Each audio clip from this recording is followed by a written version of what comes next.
As I look back on the last year, I'm astonished at just how much the organization, the industry, and the world has changed.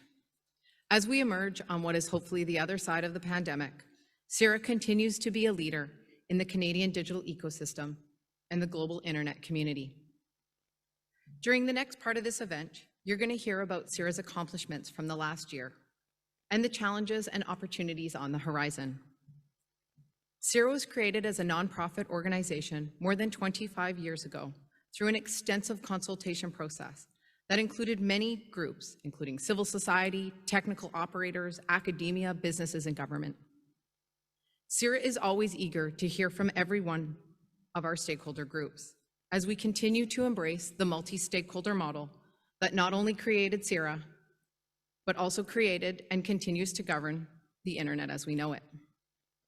The AGM is the event where we get to hear from one of those key stakeholder groups, you, the members. Each of CIRA's stakeholders groups are important for different reasons. The government, subsequent to the 1998 multi-stakeholder consultation, provides the delegation of authority to CIRA to operate the .ca on behalf of all Canadians. The members are the stakeholder group that drives CIRA's governance. This role is played through your election of the directors to the board that governs the corporation. The registrars are the stakeholder group that puts .cas into the hands of Canadians. The international community is the key stakeholder group in setting how the internet is governed and run. This is what a multi-stakeholder organization is all about. Some of you also represent other stakeholders, such as municipalities, academia, businesses, and more. Having members and directors who can wear multiple hats and represent multiple stakeholder groups while bringing a diverse set of skills, experiences, and background to our organization is foundational. This diversity is important to CIRA and to maintaining a strong multi-stakeholder organization. I'd like to take a few minutes and provide my own perspective after my first year as board chair. My professional background is in information technology and the multi-stakeholder nonprofit world where I've spent the majority of my career. With a degree in computer science, I've had leadership positions in organizations that operate advanced networks, high-performance computing centers, and more recently, in the constantly changing world of cybersecurity. I see firsthand how the internet is changing and how the onslaught of cybersecurity threats and societal changes presents a challenging road ahead. The board just completed our midterm review of the strategic plan. And while we recognize there will be turbulent times in our future, CIRA has had a very successful year, and we are confident the organization will continue to lead domestically and globally. Byron will talk some more about the challenges, but I'd like to highlight some of the successes of CIRA and the CIRA team. The .ca team, led by the recently retired David Fowler, had its second best year ever, with more than 3.2 million domains under management. I'd like to thank David for all of his contributions to CIRA over the past 14 years. CIRA continues to outpace our peers, exceeding the growth rate of the top 30 CCTLDs. The board is optimistic the .ca team, under the new leadership of Mark Ferris, will continue to outperform the industry as the transition to a post-pandemic world unfolds. Mark is a seasoned technology expert, and we're looking forward to his leadership and renewed perspective on our core business. Underpinning the effective management of the .ca domain is CIRA's registry platform and the DNS infrastructure that supports Canada's internet. This year, Adam Eisner joined the CIRA team with more than 15 years of industry experience, including on the leadership team of the world's second largest registrar, and more recently as the general manager of a registry company. I am confident that under Adam's leadership, CIRA will continue the development and operation of the critical infrastructure to support the .ca and other global domains. The global cybersecurity challenge continues to grow at an unprecedented rate. I see this firsthand on a daily basis as businesses, governments, and organizations are under constant threat from cyber attacks. CIRA protects more than 3 million users from schools, hospitals, universities, and municipalities, blocking more than 3.5 million malicious queries per month. I want to thank the recently retired Dave Chiswell for his leadership and dedication to develop and deploy CIRA's cybersecurity services. The board is excited to welcome John Ferguson to CIRA as CIRA's new General Manager of Cyber DNS. John brings a wealth of experience at a world-leading cybersecurity firm, and we're looking forward to see the evolution of CIRA's cybersecurity products under his leadership. The past few years have highlighted the importance of our mission and the Community Investment Program. Tanya O'Callaghan was part of the initial team that helped set up the granting program, which has invested $10.4 million, supporting 201 projects in the Canadian internet community. Tanya leads the Community Investment Policy and Advocacy team, which provides a wealth of initiatives such as CIRA Canadian Shield, which protects tens of thousands of Canadians as they continue to work and play at home. And the Internet Performance Test is used by communities, governments, and other stakeholders to support the development of fast, reliable internet in underserved communities. CIRA's purpose is also reflected in a leading-edge, inclusive workplace that attracts and maintains top talent. I have had the pleasure of spending some time at the CIRA's offices, both virtually and physically, over the last few months, and the excitement and positivity from the team can be felt as you explore the flexible and efficient hybrid work environment adopted by the organization. These accomplishments are in no small way a result of the innovation and leadership from our VP of People and Culture, Sunita Alias. CIRA is recognized as a leader in human resources, with numerous awards and accolades, including being recognized for the 7th year in a row as a top employer in the National Capital Region. None of the CIRA success would be possible without the support of the Chief Operating Officer, Jane Fulford. Jane's unique background with both a professional accounting designation, coupled with her prior experience as the Chief Information Officer at the Royal College of Physicians and Surgeons of Canada, provides a wealth of experience and expertise to support CIRA.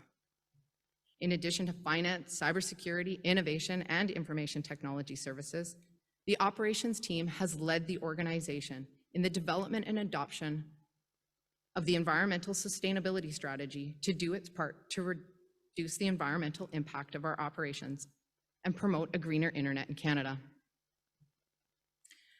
CIRA has a legacy of prioritizing governance, and since I joined the board 5 years ago, we've put a strong focus on equity, diversity, and inclusion, or EDI. We've seen a huge change in the experience and background around our boardroom table and across the organization. The board and management have spent a concerted effort this last year, building upon those strengths and exploring how to formalize an environmental, social, and governance, or ESG strategy. Our focus has been on developing an understanding of ESG, identifying the areas in which we have a strong foundation, including governance and EDI, and focusing policies and approaches to develop our environmental sustainability. Over the next year, the organization will continue to develop and document this strategy as part of our vision for the future. This last year, I had the opportunity to attend ICANN 74 as the CIRA board chair. Within only a few hours of attending the event, it was obvious the leadership role that CIRA plays on the international stage. CIRA's expertise, leadership, and the strong governance and multi-stakeholder nature of our organization are contributing factors to our success on the global stage. The domain namespace is truly a community-driven component of the internet, where the policies for how the internet is governed are determined by a multi-stakeholder community. While governments can support and make recommendations regarding these efforts, they cannot set the standards for how the internet works. The independent, yet strong working relationship between CIRA and the Canadian government provide a substantial leadership position for Canada on the global space. Countries that do not understand the value of the separation of these very different roles do not have the same voice or impact globally. CIRA, under Byron's leadership, is in a class of CCTLDs that allows us to lead and drive forward the positive evolution of the internet and internet governance internationally. CIRA's leadership extends to the domestic front as well. CIRA is frequently called upon by governments, industry associations, civil society groups, and other partners to provide expert counsel and opinions on the digital and governance issues of the day. A key leader in our global and domestic leadership is CIRA's Chief Technology and Information Security Officer, Jacques Lectour. In addition to protecting CIRA's critical infrastructure and information, Jacques is a visionary in the domestic and global internet communities, a passionate champion for many key initiatives, including advocating for solutions to DNS abuse, driving adoption to DNSSEC, and chairing ISED's Canadian Forum for Digital Infrastructure Resilience. This has been a remarkable first year as chair. Each of CIRA's directors takes their fiduciary duty seriously to ensure the best interests of CIRA in achieving our vision. CIRA has an exceptional governance model as a multi-stakeholder organization. Over the last year, there has been rigorous but healthy debate around the boardroom. We have a diverse set of backgrounds, perspectives, and expertise around the table. We disagree, we collaborate, we sometimes change each other's minds, and sometimes we don't. But we are all aligned on the organization's vision and what is in the best interests of CIRA. It is this governance model, which includes you, the members, that has helped empower the organization to reach the level it is at today, a recognized leader in Canada's internet, both domestically and globally. I believe that CIRA is well positioned to tackle whatever challenges are on the horizon and succeed. On behalf of the board, I would like to thank CIRA staff and management for their efforts and dedication. In particular, I'd like to express my confidence in and appreciation of the leadership provided by Byron Holland, the President and CEO. I look forward to continuing to work with this incredible team to build a trusted internet for all Canadians. Thank you. I'd like to welcome Byron Holland, CIRA's President and CEO.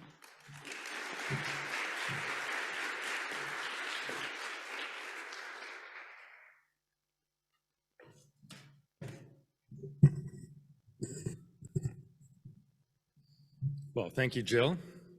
And thank you, Corey, and thank you, Amber. That was a fascinating conversation.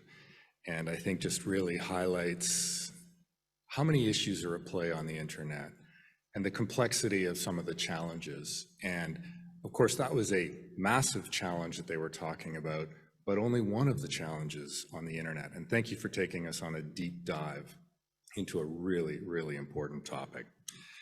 I'd like to welcome everyone here today to CIRA's annual general meeting. It's great to see so many faces live and in person here after 2 years of virtual meetings.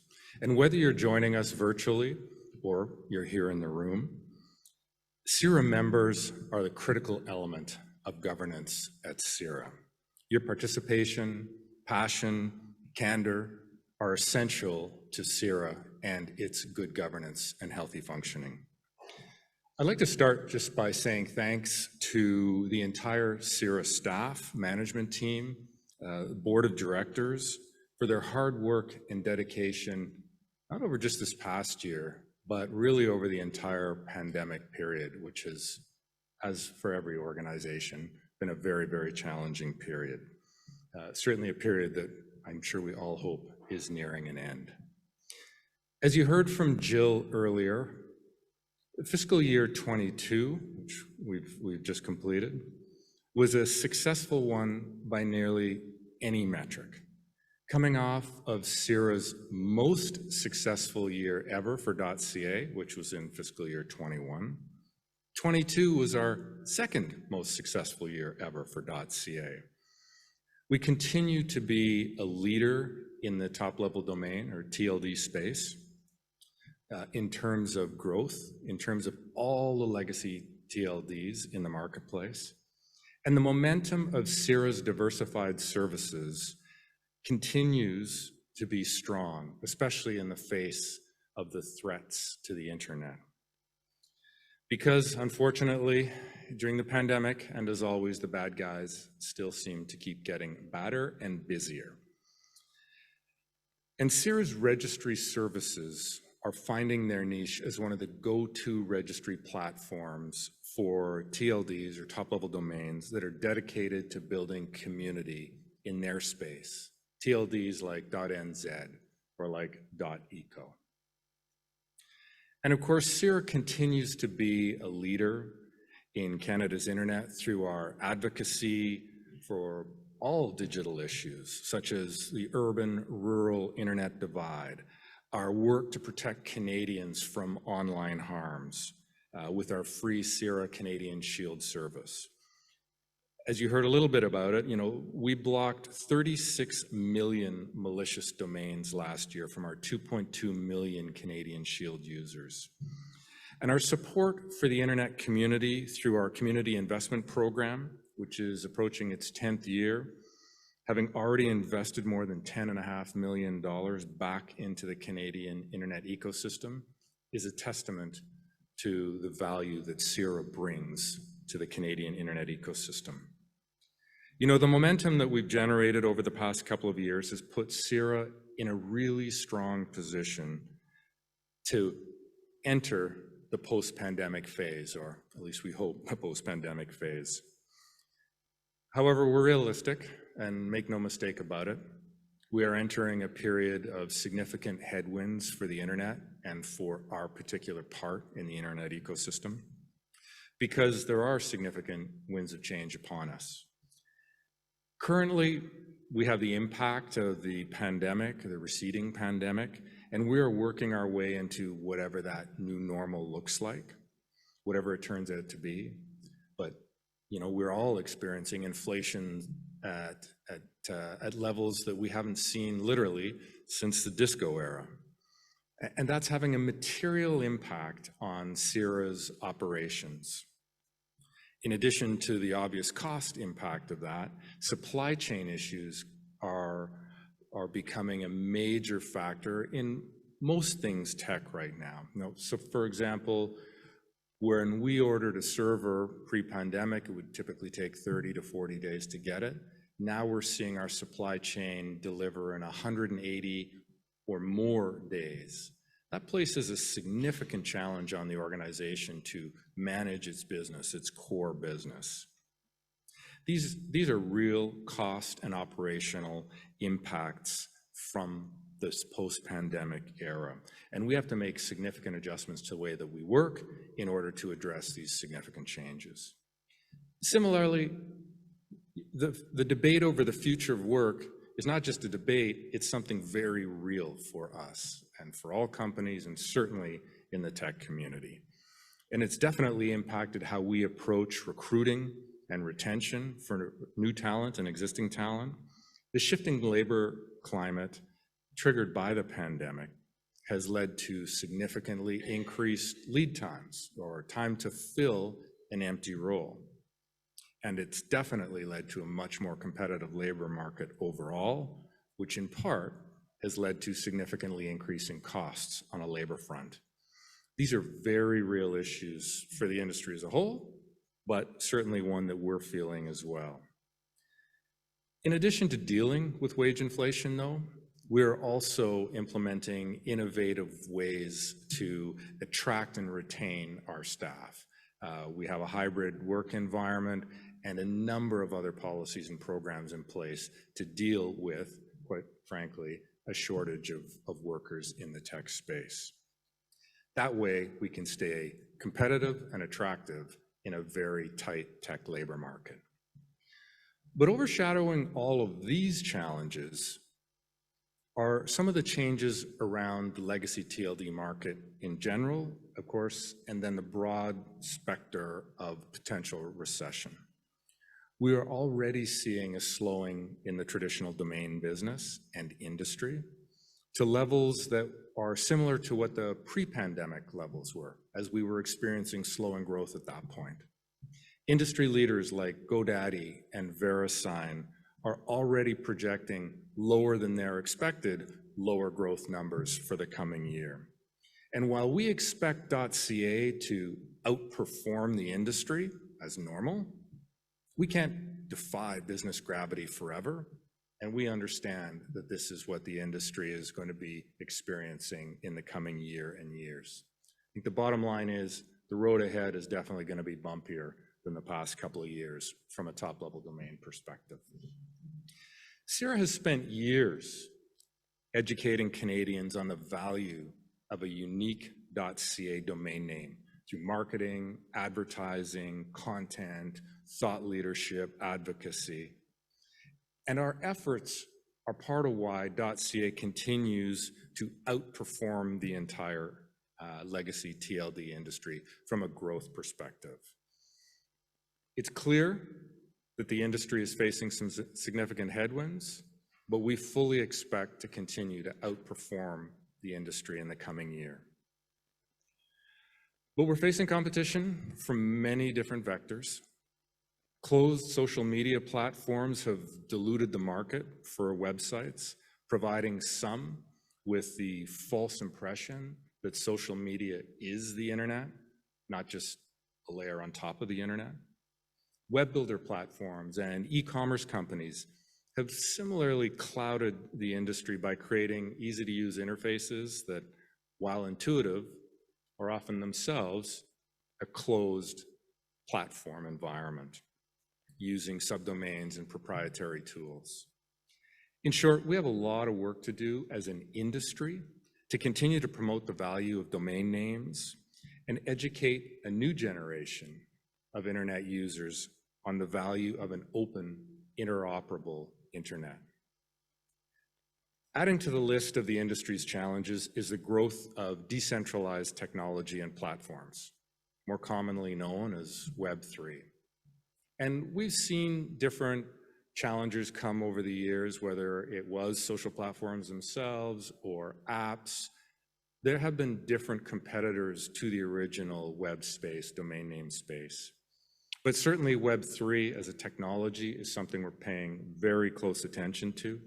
And Web3 is kind of a generic term that encompasses many of the technologies that you hear about in the news, whether it's blockchain or cryptocurrencies or, yes, even NFTs. But while the industry has seen, that part of the industry has seen some rocky times and is presently somewhat rife with dubious behaviors, we would not be doing our due diligence if we weren't paying close attention and investigating the opportunities and the challenges that this emerging technology is providing. Most pressing from that perspective, perhaps, is the prospect of alternate naming services, such as the Ethereum naming service, which usually operates under the acronym ENS and is the ENS root. These naming services usually require specific browsers to resolve the domains, their domains, but they can operate alongside traditional DNS as a potential alternative. And while ENS is probably the most mainstream of any of these naming services, blockchain-based naming services, there are dozens of other alternatives popping up literally all the time. This space currently has no oversight, no regulation to speak of. And this means that hypothetically, someone could mimic a .ca naming system over blockchain without having any official ties to CIRA, or for that matter, Canada.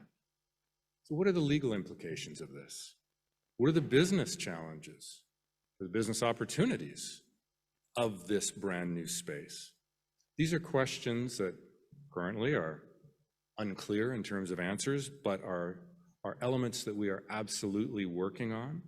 But one thing is clear, the DNS is absolutely the original decentralized internet protocol, and it isn't going anywhere soon.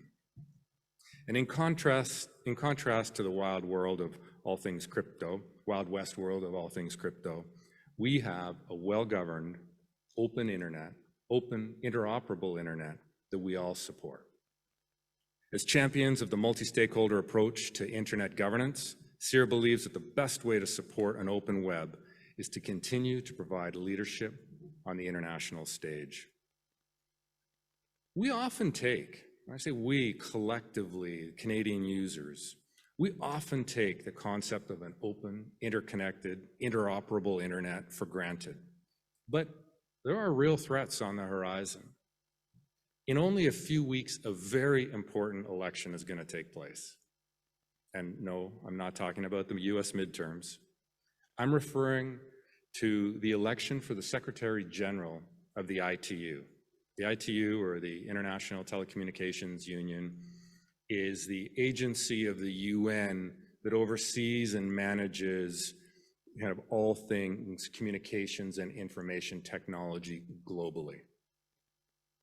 The ITU will see an election between an American candidate for leader, who is supported by the vast majority of Western liberal democracies, up against a Russian candidate with the support of China and many other authoritarian regimes. At stake in this election is potentially very much the future direction of the internet, the open, interconnected, interoperable internet governed by a multi-stakeholder process, or potentially a more state-controlled splinternet that mimics the surveillance-heavy closed networks of Russia and China. An internet operated more by governments than by we, the internet community,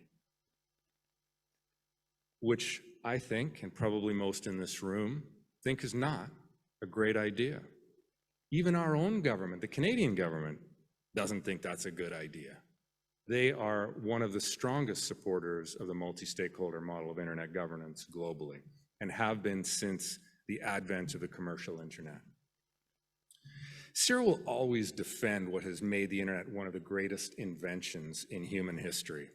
We, at CIRA, are champions of an open internet with a governance model that considers input from all segments of society, a multi-stakeholder model of governance.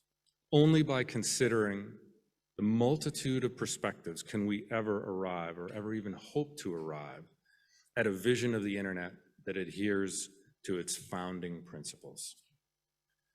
Despite two of the strongest years in CIRA's history, there is no doubt that there are challenges on the horizon. The global environment is more hostile than ever from a cybersecurity perspective, and the global internet governance order is certainly something that is currently in flux, if not in jeopardy. That is why I personally have never been prouder to be the leader of CIRA. As an organization, CIRA is a defender of the internet, both at home and abroad. We don't just talk the talk, we walk the walk. With free services such as CIRA's Canadian Shield, which protects millions of Canadians from cyber threats, tools like CIRA's Internet Performance Test, which helps communities across Canada, from coast to coast to coast, advocate for better internet access in their towns and cities and provinces. And initiatives like our Community Investment Program, which over the past decade have granted more than approximately $10.5 million to hundreds of worthy community internet projects. It's these concrete actions that back up our words when we talk about the value of the internet in Canada, which is why I've never been more confident in our mission, a trusted internet for Canadians. CIRA punches above its weight, both on the national and the international stage, and it is only due to the hard work, support, and dedication of our staff, management team, the board, you, the members, and other key stakeholders. It's only because of the hard work of those groups that we at CIRA can focus on these critical issues. A well-run, expertly governed organization limits the distractions that have the potential to distract us from our mission. And finally, I would like to thank the members of CIRA's board, particularly our chair, Jill, for her leadership.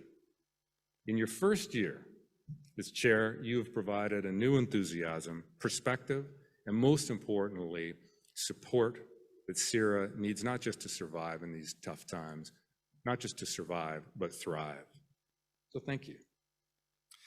Coming out of another unprecedented year, a remarkable year, I'm confident that CIRA is well positioned to navigate the headwinds that are coming.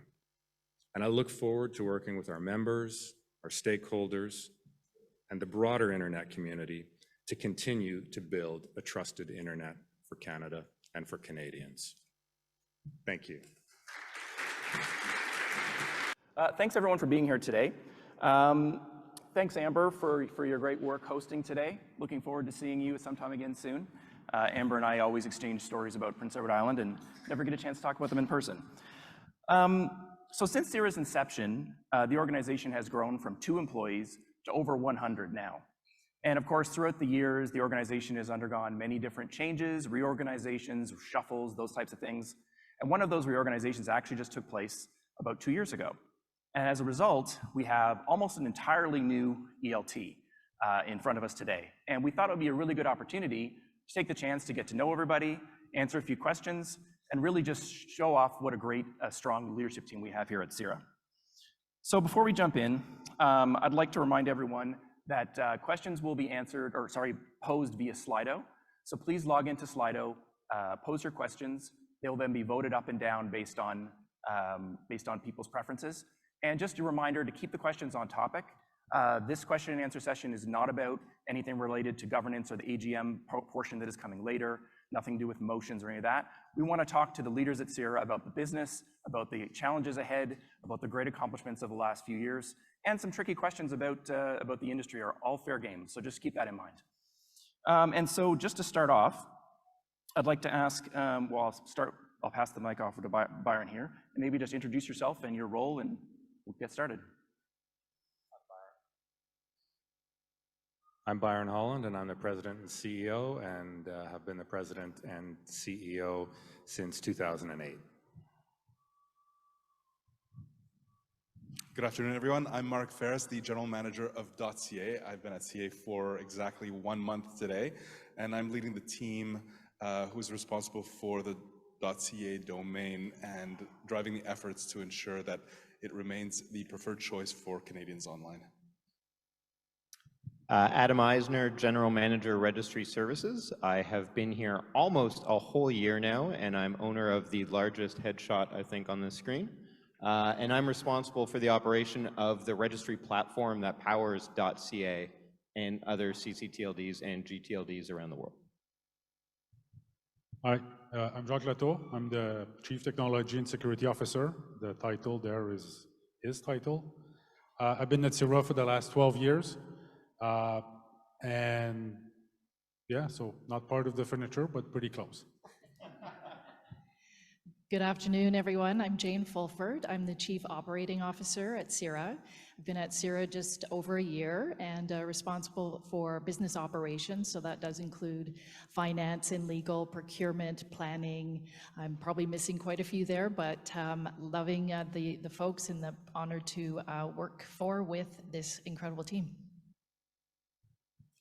I'm Tanya O'Callaghan. I'm the VP of Community Investment Policy and Advocacy. Looking at those headshots, I probably need a new one. I have been at CIRA for a dozen years now in various roles, from communications and membership to my current role.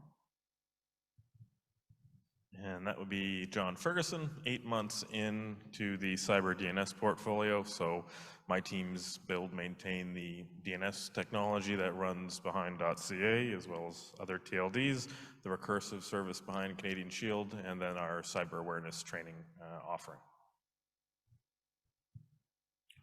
And just we have someone joining us remotely, Sunita. Hi everyone, I'm Sunita Alias, and I'm the head of People, Culture, and Brand. Can you hear me now? Still can't hear Sunita. We'll get Sunita's mic figured out, but Sunita is in Toronto today because her team is up for several HR awards in the Canadian HR Awards today. So that is why she's not with us, because she's busy getting ready for her big award ceremony. Sunita, is your mic working now? I hope so. Can you hear me? That'll be a no. All right, so we'll move on. So I'm going to start with the first question, and I'll pose this question to Tanya O'Callaghan, and actually, John, feel free to jump in if you'd like to as well. Are there any thoughts towards extending the Canadian Shield to include the option of blocking trackers and advertisers? For those who are unaware, CIRA Canadian Shield is our free cybersecurity protection service that we offer. Sure, so maybe before I answer the question specifically, I'll give just a little bit of context. As Byron said earlier, CIRA's main goal is a trusted internet for Canadians, and CIRA Canadian Shield certainly fits right there. And so with that primary goal in mind, our focus has been obviously on blocking malicious malware, botnets, and so on. And our objective for this year, before we start adding new functionality like the one that's recommended, our objective really was about growing adoption, and certainly we've seen a lot of success with that. And so what comes next, I guess, will depend. We certainly, John and I have actually been talking about what else could we offer as options for Canadians to filter to build that trust functionality beyond just malicious indicators or indicators of malicious indicators, and things like ad or trackers, ad blockers, and so on are certainly things that can help grow that trust. Anything to add, John? No? Sure. I mean, basically, Tanya's got the whole story there. But we've been investigating definitely ad blockers and trackers, a number of other sort of feeds that could go into this type of online privacy protection, sort of performance enhancements as well. Trackers and advertisement account for a very large percentage of bandwidth, actually, when you load a website. So, yeah, it's certainly something we've been investigating. A lot of folks who are sort of leaders in this space from an advertisement to blocking perspective that have approached us. And so I think we'll do some due diligence and see what the user base is looking for, and we might see that feature come in coming years. Okay, great, thank you. I'm going to move on to the next question. What do you think CIRA can do to encourage member engagement in all the provinces and territories? So I think I'll bring this one to Byron, if I can. I guess the question is more, we're here in Ottawa today, having our first in-person event in like almost 3 years, which is a big deal. But how do we sort of broaden out a bit more? What's the goal there? Well, we do a number of things. Obviously, you're here at the AGM. That's sort of our foundational member event for a given year. But we run a series of member events over the course of the year. So we have 3 or 4 other regional member events when we are in an in-real life world, and we will be getting back to those. During the pandemic, we've had a number of virtual member events where we bring in different speakers, have different topics and conversations. So we continue to do that, and we'll be bringing back the in real life component of it. And then we are also, we're the original founder of the Canadian Internet Governance Forum. We continue to be a key leader in that space, and while not a member-specific event, a very important event of interest to members, where CIRA very much encourages our members to come out, show up, participate, because that's another environment where we discuss and debate some of the core internet issues and internet governance issues of our time. So we do a range of things. We also try to provide value through the member portal and our member website in terms of keeping people up to date on the issues of our time, what is important, whether it's legislation or surveillance capitalism or otherwise.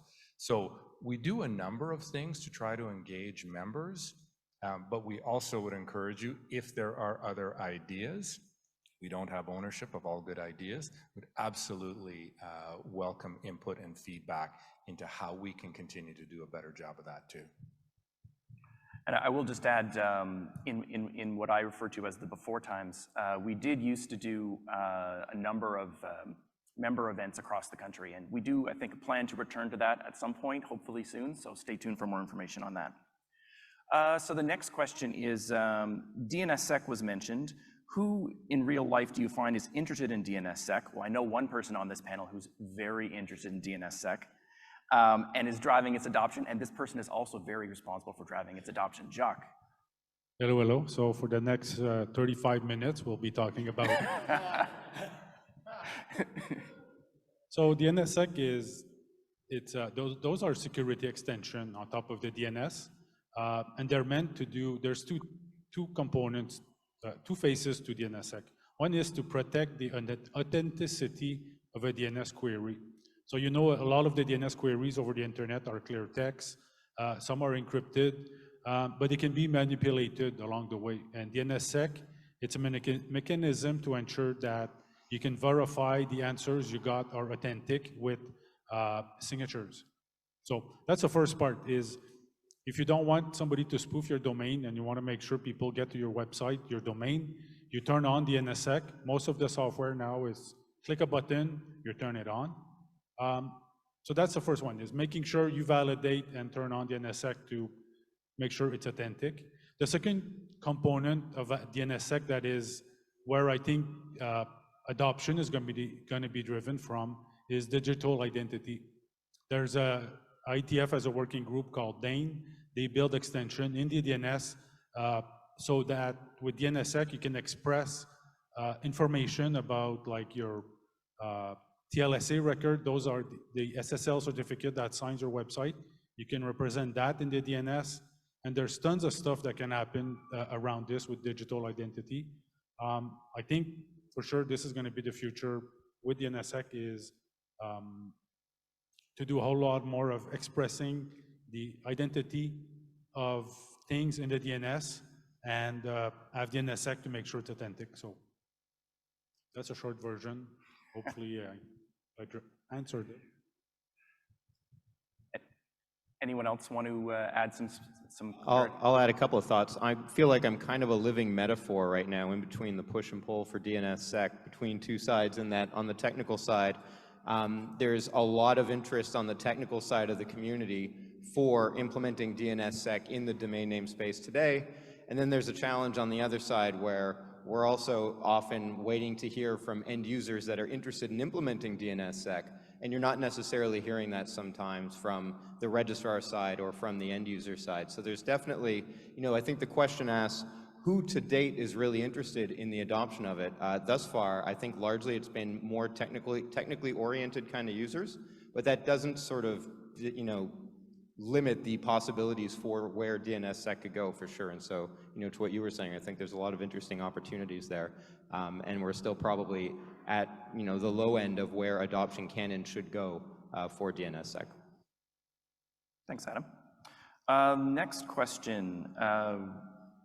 What share of revenue is from domain registration? I'll pass that one to Byron. I'll take a stab at it, and then Jane can too. We'll see who gets closest. Yeah. It's like Price is Right. That's right. So currently for the year that we're in right now, our expectation based on budgets is about 80% of revenue will come from .ca domain sales and about 20% from diversified services. Last year, FY22, it was roughly 84%. Our goal in our strategic plan, which goes to 2025, is that by 2025, roughly 25 to 30% of total revenues will come from our diversified services. And we are well on track to do that. In fact, we're essentially ahead of track to reach our 2025 goal. Do you want to add anything, Jane? We're good? Okay. All right, so the next question is for Sunita, but she's kind of like glitching out like the Matrix up there. I don't know. Sunita, can you hear us? Let's try this again. Can you hear me? Okay. Awesome. I think she can. I think that's a yes. So the next question is, CIRA has won awards related to its workforce. Good luck at the HR award, Sunita. That wasn't me saying that. What is the secret to this success, as many companies are having challenges hiring and retaining top tech talent? I don't think there's a secret to it. CIRA has been really intentional about our culture. We spend a lot of time on it, and the team. So, my apologies. My understanding is that the webcast can hear Sunita, but the room cannot. So I'm going to keep going for the webcast. The team's really incredibly supportive here, right from Byron to the ELT to everyone at CIRA. I wouldn't get to do what I love to do if it wasn't for the incredible people we have. But it is going to be a challenge, even in the upcoming years, to attract and retain talent. So we're going to focus on being inclusive and making sure that CIRA is a place that people can come and do their best work. Okay, so that was an exclusive question just for the people on the webcast. Everyone else can just be assured that Sunita's doing a great job. I can personally say that, I think that one of the things that CIRA does really, really well is just adapting to the changing needs of the workforce. So we have a really great hybrid work environment now that has been very successful. And as everyone knows, navigating the pandemic has been very difficult for workforces, and I think CIRA's done a great job there. So I will put some words in Sunita's mouth for the people here in the room. Next question is from Niels. Does CIRA have any estimation what percentage of registered CA domains are actively in use versus currently dormant domains? I would say to Mark, I think we do have that information, but I don't think we would have it off the top of our heads. But that is correct. Yeah. So I think the answer there is we do, but not actively at our fingertips. But it is something that we're constantly working on, is trying to get more CAs, not just registered, but actively registered, because we know that makes them more valuable. Next question. Oh, they're jumping around here.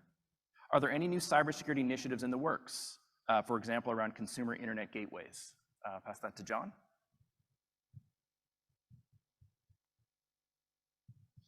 I guess in a word, yes. Nothing that we're sort of ready to go out to market with. We've been looking a lot around how some of the lab activities that Jacques has led over the years around the Secure Home Gateway could dovetail with maybe Canadian Shield and the success we've had with helping protect home users. So while we have put a bit of a pause on some of that lab activity, we're looking at how to reinvigorate. It may not be with us doing a gateway ourselves, but with partnering with folks like ISPs and others who already have a footprint in the home. Certainly, traditionally, our success and our real strength is in operating really strong cloud services behind DNS Firewall and the Shield. So I think in our ideal world, we're going to find a good partner to help bring that type of gateway type capability to market and help us sort of secure the back end the way we have in the past. But certainly not forgotten, something that we still see a lot of value at the market for. Great. Next question I have here is from Scott. Are there upcoming marketing, meetings, and promotional efforts designed to encourage CA adoption? Oh, it just jumped around again. With corporations specifically outside Canada? So for .ca registrations, we do have a Canadian presence requirement. So the focus is very much on Canadian corporations, Canadian individuals to register, and those Canadian presence requirements are an important element of the policies that we have in place. So we don't actively actually look for international or outside businesses. However, when there are international businesses with a presence in Canada, we do go after them and encourage them to register a .ca for their Canadian operations and Canadian business. Thanks. And I'll just mention a quick shout out for our new .ca advertising campaign, which just launched yesterday. Feel free to go to our YouTube channel and check out the commercials. They are, in my opinion, the best we've ever done. And I would just say, if anyone's ever come across a goose on a bike ride or a walk, you will know exactly the feeling of these commercials. Next question for Jacques. CIRA Labs, oh, it just jumped on me again. CIRA Labs has some interesting projects on the go. What are you prioritizing now? I was intrigued by the secure home router, but it seems to be a dormant project now. Yeah, so I'll talk about the Secure Home Gateway. So this project has been going for a while. I think we've developed a proof of concept to show that onboarding security in a home for IoT device. So we made the proof of concept work. The challenge is we're not a commercial company, that we can't develop that technology per se, but we are working with OpenWRT right now to take the best practice of what we add into the OpenWRT project. So it will come, that component is going to come to an end, but from the Secure Home Gateway, we're going to look at bringing a new component to the solution that was in scope, is for each of the home gateway to have a domain, like a .ca domain, so that from your mobile you can connect to a unique home gateway address, and you can change the way you access home IoT device. So that's going to be our next phase of exploration there for the home gateway. That's it. Okay, thanks, Jacques. Jacques, another question. You're popular today. Question for Jacques, or anyone else involved in a ton of initiatives related to cybersecurity. So we can pass this one around maybe. Oh, it just jumped on me again. There we go.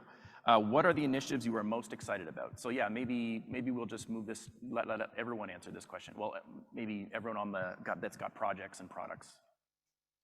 So, wow, my favorite. So right now, the thing I'm most excited about is for the last year, we've been doing some research on digital identity. CIRA has been working with the IAC and CIO Strategy Council to try to understand a little bit more of that sphere and where the DNS can fit in with the digital identity world. And the focus area that we've been on are trust registries. So the observation by working with the community is there's no unique identifiers that we've seen in the digital identity world, and we're looking at leveraging the DNS on top of that. So next week at the ICANN meeting, if you're up to that, at 3 a.m., I'm doing a presentation on Wednesday on emerging identifier technologies, talking about what the opportunity is, where the DNS can fit in, where DNSSEC can fit in, and see how that discussion can go. So I think by far that's where the DNSSEC.ca can help Canada with digital identity. So we're exploring all of that. Hey, someone else want to take a run? I'm glad Jacques picked that one, because there's another project that Jacques and I are working on that I think is also super exciting. So earlier this year, CIRA received some funding from Public Safety Canada to work on a Canadian traceroute database that will help map and track how internet traffic flows across Canada, and will help demonstrate how much of our traffic goes south of the border, how much of our traffic goes through critical infrastructure here in Canada, like internet exchange points, and where there are gaps in Canadian networking. And I think given recent events this summer, issues like network resiliency is certainly top of mind to many of us here and to policymakers in Canada. And so this tool will also help indicate where there are those gaps in resiliency, what happens when there are outages of that kind, and what happens to data traffic flows. So this is a project that Jacques and I are, that's just getting, it's still in the early development stages, kind of a 2-year project, but that is certainly very exciting and couldn't have been more topical after the events of recent months. For me, I think there's a lot of excitement around the office, around the cyber BU, around what we've already got and what we can do with it. We've had a great few years, and Dave Chiswell's name was mentioned. I can't mention enough how strong of a support and a base he's built over the years with the team. And we're benefiting from that now. We have a very large number of organizations in education, in healthcare, in the government sector who now have cyber awareness training platform from us, have a DNS firewall solution from us. And what we've done this year is we put a real strong emphasis on analytics. So we've got a new team.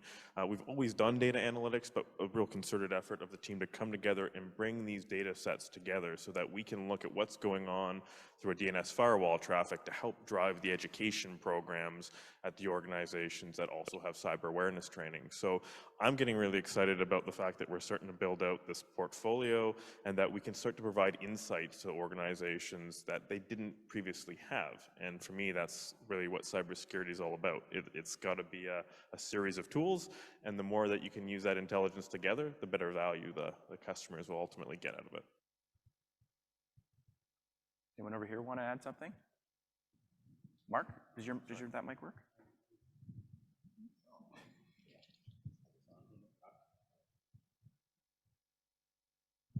There we go. I'll mention a couple of things internally, I think, that are pretty exciting on the registry services side. Some maybe less exciting to people in the outside universe, some more exciting. You know, one thing that I'm pretty excited about that actually brought me to the CIRA registry universe in the first place is some functionality we have internally called tags. It's a business rule set. It's a business rule engine that lets registrars do a lot of different and cool things that I don't see a lot of other platforms out there doing.